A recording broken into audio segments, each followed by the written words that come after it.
Bro, why does Corona have to go and troll us all so hard? Dude, literally everything I had to do is now canceled. I was literally like looking at my to-do list and I was like, what should I do now? And boom, nothing is there to do because everything got canceled. God dang it. Honestly, don't know what's gonna happen with USACO. I know USACO got delayed, which is nice because I get a whole month extra to study. But I don't know what I'm gonna do about the chemistry Olympiad. That's unfortunate. But the one Olympiad that isn't affected by the coronavirus and is the one superior Olympiad to all the other ones is USACO. Dude, no virus is gonna, like, take this boy down, except if it was, like, a virus on your computer or something. Hello everybody, I'm Kara, and today we're gonna be talking about binary searching for the answer, which is a pretty cool strategy, and honestly, I think the best way to explain it is through a problem. One of you guys suggested that I do loan repayment, which apparently was, like, one of the really hardest silver problems for a while, at least. And I'm not gonna be doing a live solve because I want to explain the process more rather than, like, actually go through it, because honestly, it's not that straightforward of a problem. So anyways, let's read through it and see what we can do. And just to make it clear, this is not a live solve, okay? Farmer John owes Bessie n gallons of milk, 1 is less than or equal to n is less than or equal to 10 to the 12. And as soon as you see an 10 to the 12, you immediately get suspicious because you can't do 10 to the 12 in O of n times. That doesn't work. So in order to make it manageable, you have to do some kind of log n or something, or root n or something like that. And that usually suggests binary search. Not always, but usually. So whenever you see like a really big N, you should think binary search. And he has to give her the milk within K days.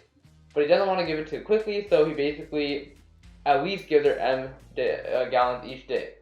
And then basically his strategy is he gives her n minus g over x rounded down, and then if it's less than m, he gives her m. And you're basically trying to find the largest x. So whenever it asks you to find the largest something, that generally like implies that everything below the x that you answered will work and everything above it won't work. So whenever that's the case, you gotta think of binary search. So let me just try to make this like a little bit more random. So basically, let's say that x is somewhere between 1 and like 2, 3, 4, 5, 6, 7, 8, 9, 10.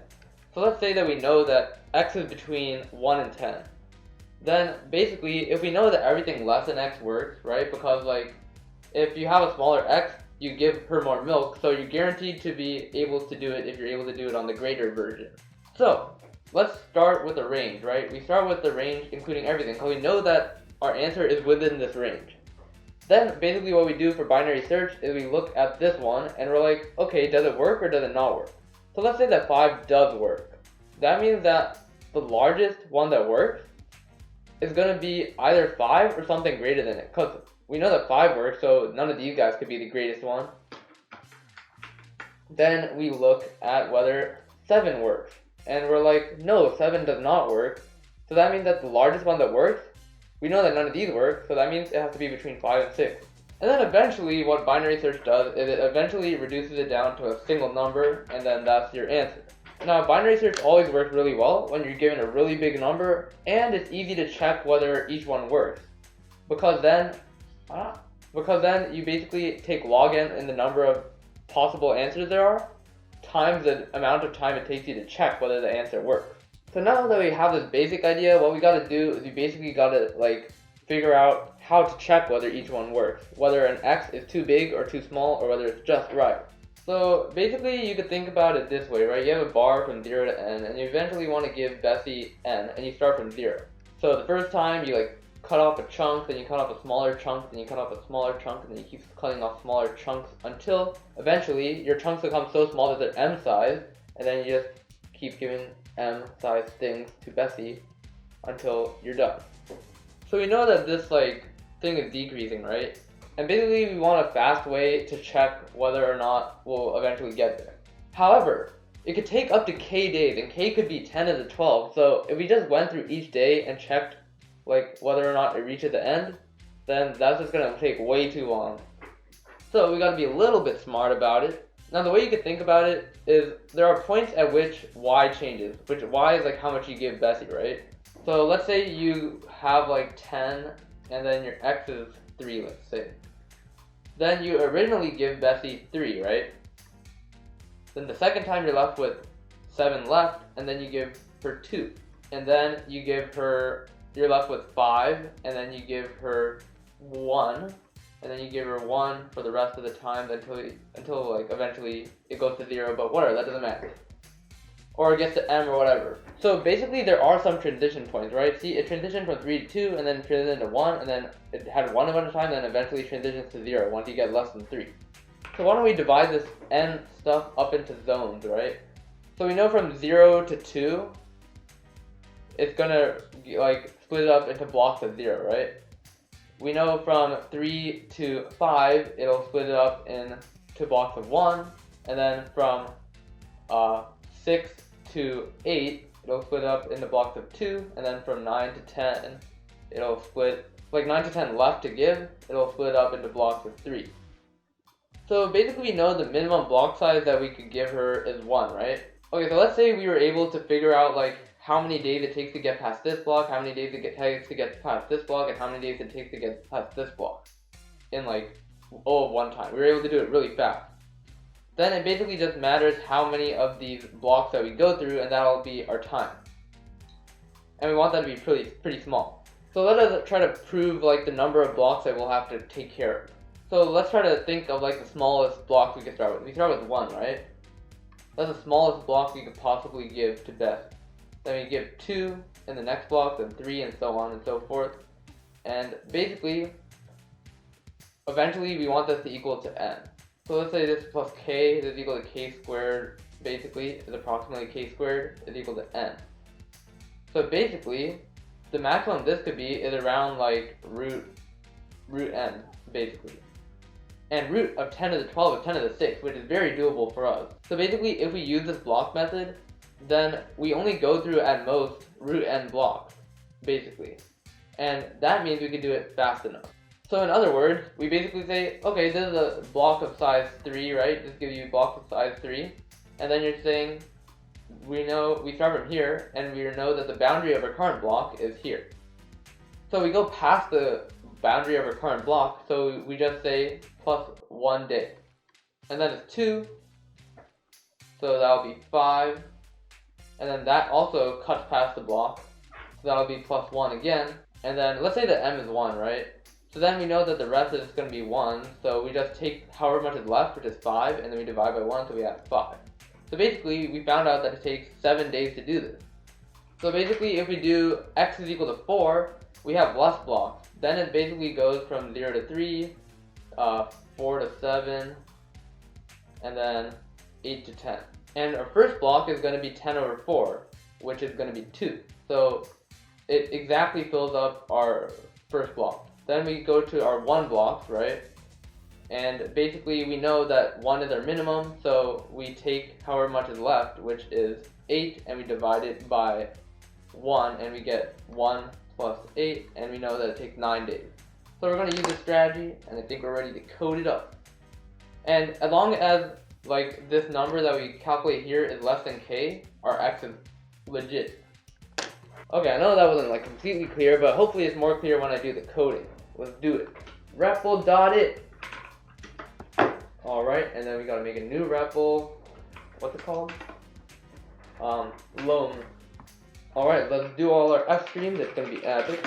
And then we got int nkm, and then we'll see the fn in that. Okay, so let's first do our validate method, because that's the hardest part. And we'll call it bool validate. And we basically only have to pass in x. So let's first find the end of our current block. Or actually no, we want to have this kind of recursive though. Okay, yeah, let's make it recursive. So basically we'll pass in like int left, and then int like how many we have left to give, and int how many days left we have to give, days. So the first thing we want to do is we want to calculate our, our y. So our int y is just going to be equal to left over x. And then the first thing we want to verify is that we know that our like amount that we're giving is going to decrease, right? So if we give the same amount for the next like days, if that doesn't equal n, then it's for sure not going to equal n if it decreases later on.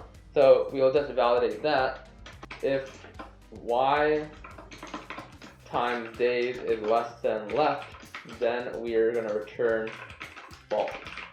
Oh yeah, and another base case we got to do, because we want to do this recursively, is if our left is less than or equal to 0, and our days is Wait. Well, so basically this is gonna happen whenever, like, let's say you have 0 days left, then it's guaranteed to be less than left if there's stuff left to do. So this'll take out all the bad stuff. Now we want to have a base case where it returns true. So in that case, there should be 0 left, but there should be like a number of days left as well. So it should be that if left is less than or equal to 0, then we just return true. Okay, so now we were talking about blocks, right? So let's try to figure out the end of our current block. So the end of our current block is basically going to be like our current location, right? Then we divide it by x to get our the size that we're giving away. So we're giving away 2s, and we want to find the lowest number such that we're still giving away 2s. So the lowest number that we're giving away 2s is just going to be 2 times x. So we just do 2 times 4 and we get 8, which makes sense. That's what we wanted to do. So basically int end block is just going to be y times x. And then, well, we could just say -1 because, like, if it's at 8, it's still going to give 2. But once you get to past 1 of that, then it's not going to give the same amount anymore.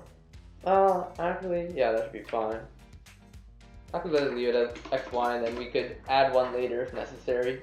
So basically, we want to check if after, like, taking away 1 y, we're past our end of our block, then we'll just recurse again.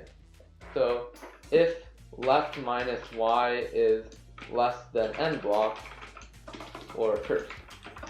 Validate left minus y, days minus 1, and x. Okay.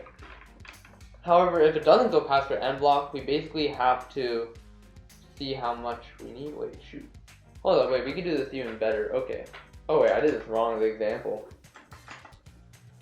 Because even at 8, you still give away 2, so it would be another 2 and then the rest are 1. So 2 and then all the rest are 1. So it would be 2 plus, what, 7? No, 6. Yeah, 6. So it would be 8. But yeah, anyway, so basically, if we take our end block, and this is 2, then we would want it to, we would have to give y twice, right? Let's say the end of the block was here though, then we would still have to give it twice. But if it was back 1, then we would not have to give it twice. Okay, so basically, then the formula for how many times we have to give this y block is int give y is equal to our end left minus our end block, then divided by y, and then plus 1. So that's how many times we give y, right? So then basically we're gonna validate left minus y times give y, comma, days minus give y, x. Nice. Okay, so that should just work, right? No, we gotta return to validate because we want to return whether or not it's eventually gonna base case out for us, and that should be Gucci. Okay, now we just gotta do the binary search. So let's first figure. So when you do binary search, you first have to know what your bounds are. So what are the values that x could be? I'm pretty sure that the way to prove that x can't be greater than k. Let me see if I can remember how to do that. Well, let's say that x is k, right? X is k. Then basically what's gonna happen is that your first block the first thing you give is gonna be n over x floor, which is equal to n over k floor. And that basically means that if we gave this k times, it would not even go to n. So we know that our block size actually decreases though. So this is an upper bound on what we could reach, and if we can't even reach n, there's no way that this x is gonna work. So basically our bounds are x's from 1 to k. But over here we forgot to use their m. So let's see. Oh yeah, okay, so if y is less than m, then we want to make sure that we could reach the left with giving m for the rest of the days. Then we say return days times m is greater than left. So that means it'll return true if we can reach it, and false if we can't. Okay. And then now we do our binary search. So the code is pretty cool. So it's int, you gotta keep your low, and that's gonna be 1. Then we're gonna keep our high, and that's gonna be equal to k. And then while low is less than high, no, while low is less than high minus 1, then we're just gonna do this. So, the first thing you gotta do when you're doing binary search is calculate the midpoint. Is equal to low plus high over 2. And then after that, you gotta validate the midpoint. If validate left, or we start with n left and then k days, and then mid is our x. So as we saw before, if it's valid, then we basically set low is equal to mid. Otherwise, we set high is equal to mid minus 1. And then this basically repeats, and then we see out low. Okay, does this work? Oh yeah, we don't need this. It should be low, less than high, and then we should run it. Let us make a file first. Loan.in. And then 1033. And then run. Let us make this bigger. Oh, hold up. Wait a minute. Is it running forever or what? Yeah, it's like high minus 1, and then yeah, high will just be mid, so that works better. And then you get 2, is that right? Yeah, nice. Okay, so this should work. Let us test it out. We got it. F out. Download as zip. Alright, will it work? I doubt it's gonna work. Let us see. Bro, why do I have to wait so long for an available grading server, man? Okay, we're grading in progress. Let's do it. Bruh. Hold up. Now what? Is my formula right? Now that's pretty sad, not gonna lie. Let's see what we did wrong. Oh, greater than or equal to left, because it could be equal. Are we doing any other bad stuff like that? This should be less than or equal to. Why are they less than or equal to left? Wait, well, no, that's right. And then, is that the problem? I feel like that's the problem. Yeah, let's try that. Okay, we got this. Let's work, I beg of you. Dang, a lot of people must be doing USACO today. No? Hold up. Maybe we should do K plus 1? No, that should be better. I'll try to do an example. So we remember that, like, we tried 10, what? We tried, it took us 7 days, right? If we did 4. No, it took us 8 days if we did 4, and then we want our M to be 1, and then it should be 4. Okay. Oh wait, the problem I see is like, one that makes both of them very negative. So let us say that give y has to be min of this comma, how many days left we have. Does this work? Maybe k plus 1 is too small. Let's try 10 is small, let's see.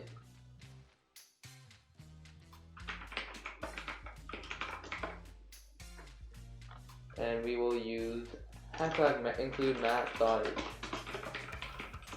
I feel like that shouldn't matter, but we'll see. Okay, let's set everything to be the same, and then wait, is 10 to the 12 been an int? Maybe that's a problem. Okay, wait, let's just make everything long, and then it should work. Okay. Yeah, I'll just make everything long. Maybe that's the problem. What? What? Now what's the problem? We got closer at least. We're getting there. We're getting there. Hold up. Now what could possibly be wrong now? Okay, I looked through it very carefully, and the only thing that could possibly be the problem is our base cases. So how can we make the base cases better? So we only end our thing if we have. Okay, so if y is less than or equal to m, then yes, we do that. Then if left is, or days is less than or equal to 0, or left is less than or equal to 0. Well, yeah, we basically want to return left is less than or equal to 0. So we want it to be less than or equal to 0. Okay, maybe this will work. Hopefully. Okay, this better work. Okay, this. Come on, there's no way this doesn't work.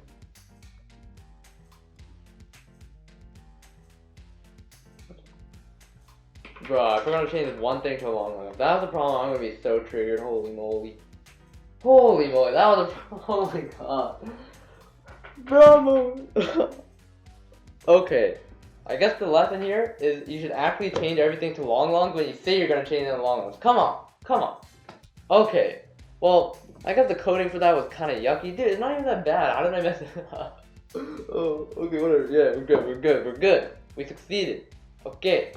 Alright, that was like pretty hard for a silver problem. I think the solution itself wasn't super hard, but I just like screwed up on the implementation. But it's okay, it's okay. Actually, the solution was kind of hard. Honestly, I've not seen any other problem like it, so honestly, on the actual contest, I have no idea whether I would be able to find it out myself.